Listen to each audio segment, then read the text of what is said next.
ça le paradoxe des actualités. C'est pour ça que les actualités, je trouve le truc le plus dangereux de notre quotidien, c'est les actualités. 5 minutes de France 2 d'actualité, vous avez le cafard pour toute la journée, parce que soit c'est des catastrophes, vous ne pouvez rien y faire, et vous ne pouvez pas même pas aider, rien, mais vous vous sentez coupable d'être en bonne santé, d'avoir un travail et de bien manger, donc vous vous sentez coupable, ou alors on vous lance des choses absolument terrifiantes, ou un futur dévastateur. Vous voyez, donc, et ça, je trouve que c'est un vrai poison, ça frilorise les gens beaucoup. On cherche à expliquer.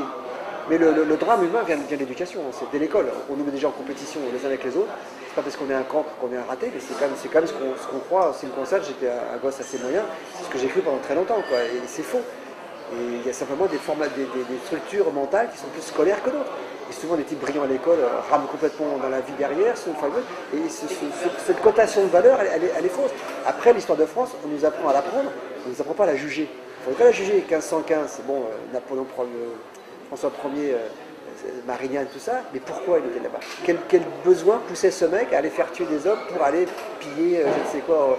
C'est ça qu'il faudrait raconter aux gamins, leur expliquer. De même qu'un corps humain qui fonctionne, il faudrait raconter aux gamins. Un gosse qui court dans la cour de récréation, je suis sûr qu'il serait intéressé de savoir comment ça fonctionne. Mais on leur fait faire calcul mental, la récitation, le machin, on les formate pour un système dans l'espoir de les rendre productifs. Ou on les transforme en vaches à lait, consommateurs, ou on les rend en prédateurs. C'est-à-dire industriels. C'est vrai, les meilleurs deviennent des prédateurs. L'immense majorité devient des vaches à lait, des consommateurs. Tous les erreurs viennent là. Ouais, j'ai un petit gars, ouais. Je dis ça, j'arrive pas à l'éduquer mieux que tout le monde. Hein. Il s'en fout complètement, il est dans ses jeux vidéo, machin, il lit pas un bouquin, c'est une catastrophe. Mais je pense que ça vient de là, il a 16 ans. Je pense que ça vient de là, vraiment. Tout est fait en gros pour que l'individu ne se rencontre pas dans une vie. Parce que s'il se rencontre, c'est terrible. Il développe un sens critique, il développe un jugement. Et alors là, il est ingouvernable. Donc que ce soit les religions, que ce soit les commerçants, que ce soit les politiques, ils n'ont aucun intérêt à ce que l'individu se trouve. Donc dès l'âge de 2 ans, l'enfant, en théorie, et statistiquement, est devenu un consommateur. Si en plus on peut leur coller une religion dessus, c'est parfait. Vous voyez, moi j'étais chrétien, il a fallu que l'époque soit ce qu'elle est pour que je me débarrasse de cette religion, que je n'avais pas demandé. Pourquoi on baptise un enfant? Pourquoi on lui fait faire cette... Attendons qu'il ait 20 ans, qu'il ait un esprit critique. Enfin, j'enfonce des portes ouvertes, hein, je m'en excuse, mais c'est vrai. Ces 3 valeurs dominantes, eh ben, elles font un mal de chien, l'individu n'est plus lui. Voilà, sans même se rendre compte, il est assujetti à des règles. Un mec qui est religieux, qui s'en fait religieux, c'est une catastrophe.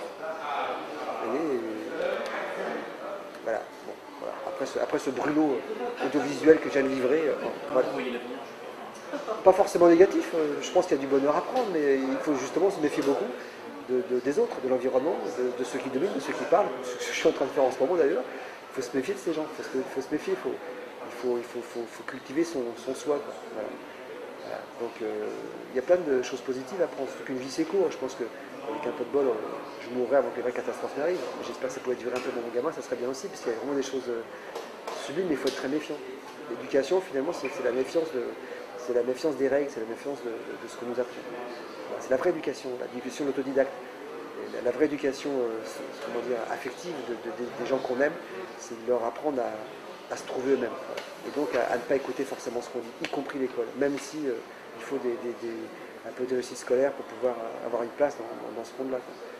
Mais c'est plein de nuances, hein, mais toutes les tragédies qui existent aujourd'hui, ça commence à l'école, je suis absolument certain. Il y a un bouquin de Laborie qui s'appelle L'éloge de la fuite, parce qu'il y a eu ce gars qui a un manifeste sur le comportement humain qui est extraordinaire. J'avais découvert ça avec Gaspard Noé sur Irréversible. Il m'avait dit tu devrais lire ce bouquin que j'avais lu. Et du coup j'ai lu toutes les œuvres de Laborie, dont un film avait été fait, d'ailleurs Mon oncle d'Amérique. Il raconte ça très très bien. Très, très bien. Les bonnes nouvelles, on les a jamais. Vous voyez, moi à titre personnel, je m'étais frité avec un mec de France 3 à la télé sur le vilain. On a parlé que de ça. Le mec m'a fait revenir 15 jours après pour refaire l'émission avec lui en direct après avoir vu le film. Personne n'en a parlé. Ils s'en foutent. Ce qui les intéresse, c'est que les mecs qui se cassent la gueule. C'est rigolo, hein. Et effectivement, les informations, c'est une mise en scène d'une drame permanente. Puis permanent, hein, quand vous avez le câble, vous avez les chaînes de câble LCI, machin, etc. C'est permanent. Vous installez pour peu que la télé marche en... Faites autre chose et elle tourne, mais vous sautez par la tête au bout d'une heure. Ça fait 1 heure, c'est que des horreurs. Il n'y a pas de travail, il y a la maladie, la planète se détruit, guerre en Syrie, les images qui vont avec, c'est pas possible, quoi. Et en plus ils le font mais il n'y a pas de réaction. On voit autour des gens qui ne réagissent pas forcément par rapport à ça. Donc c'est un double sentiment de puissance. On reçoit l'information et on voit que personne ne fait rien. Comme un type qui dans la rue est par terre et personne ne l'aide. C'est ça les informations. Après, il y a deux, trois politiques qui viennent à la télé expliquer des trucs et ça fait toujours les mêmes depuis 40 ans, donc a priori, ils n'ont pas vraiment la solution non plus. Donc c'est très anxiogène. Le truc qu'on devrait interdire aux enfants, c'est ça, c'est les informations.